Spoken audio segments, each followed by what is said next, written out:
ওখান থেকে আনছে মঙ্গলদৈ থেকে চুয়া চালানো দিছে আইসে মাটিয়ার থেকে এনে কোন জায়গা নিচে আপনার কই হইটা। গত কয়েকদিন ধরে ভারতীয় পুলিশ এবং ভারতীয় বিএসএফ ভারতীয় নাগরিকদের বাংলাদেশে পাঠাচ্ছে। রাতে এবং দিনে এসব নাগরিক বাংলাদেশের বিভিন্ন সীমান্তে দিয়ে প্রবেশ করছে। আর বাংলাদেশ সীমান্ত এলাকায় এ নিয়ে চাঞ্চল্য সৃষ্টি হয়ে যাচ্ছে। তবে অনেকের মনে প্রশ্ন জাগছে, ভারত কি ষড়যন্ত্র করছে এসব নাগরিককে পাঠিয়ে? এরা আসলে কি বাংলাদেশের তথ্য পাচার করার জন্য আসছে নাকি সন্ত্রাসী করার জন্য আসছে? চলুন শুনে আসি কিভাবে এই ভারতীয় নাগরিকরা বাংলাদেশে আসছে। কোথায় বাড়ি আপনার? আসাম ধরম ডিস্ট্রিক্ট। আসাম ধরম ডিস্ট্রিক্ট।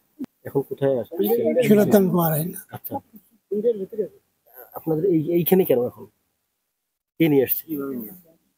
বেলাকে ধরে গাড়ি আনছে কে? বহুত মানুষ এসছে। মানে আপনাদেরকে কে নিয়ে আসছে? এটা এসপি আনছে। কোন এসপি? মঙ্গলদৈ আসাম। আসামের এসপি কি বলে নিয়ে আসছে? সন্দেহযুক্ত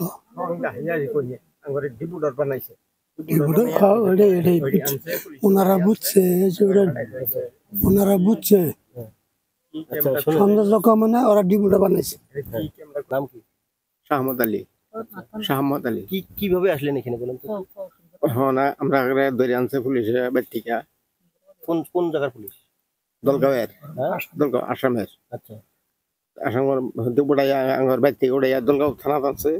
ওখান থেকে আনছে মঙ্গলদৈ থেকে চুয়া চালানো দিছে আইসে মাটিয়ার থেকে এনে কোন জায়গা নিচে আপনার কই হইটা।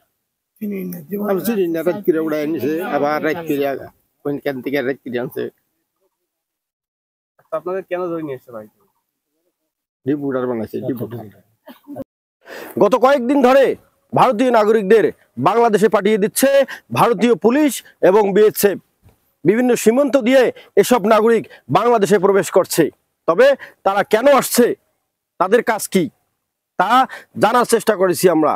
তবে ইতিমধ্যেই ভারত কিছু সন্ত্রাস পাঠিয়ে দিয়েছে বাংলাদেশে, যাদের কাজ হবে বাংলাদেশের শীর্ষস্থানীয় নেতাদেরকে হত্যা করা। তাই তো বাংলাদেশি গোয়েন্দা সংস্থার জালে ধরা পড়ে গেছে সেই সমস্ত হত্যাকারী সন্ত্রাসরা। তবে সীমান্তবাসী জানিয়েছে, ভারতের যে কোনো সন্ত্রাসী কাজ কর্ম এই বাংলাদেশের নাগরিকরা রুখে দিবে। ভারত বরাবরই বাংলাদেশ নিয়ে ষড়যন্ত্র করছে, আর এই ষড়যন্ত্র কখনোই টিকবে না বাংলাদেশের সীমান্তবাসী এলাকাবাসীর কাছ থেকে। তবে ভারতের যে কোনো সন্ত্রাসী কর্মকাণ্ড রুখে দেবে এই সীমান্ত এলাকাবাসী। M A Rahim, news channel 24, Lalmonirhat.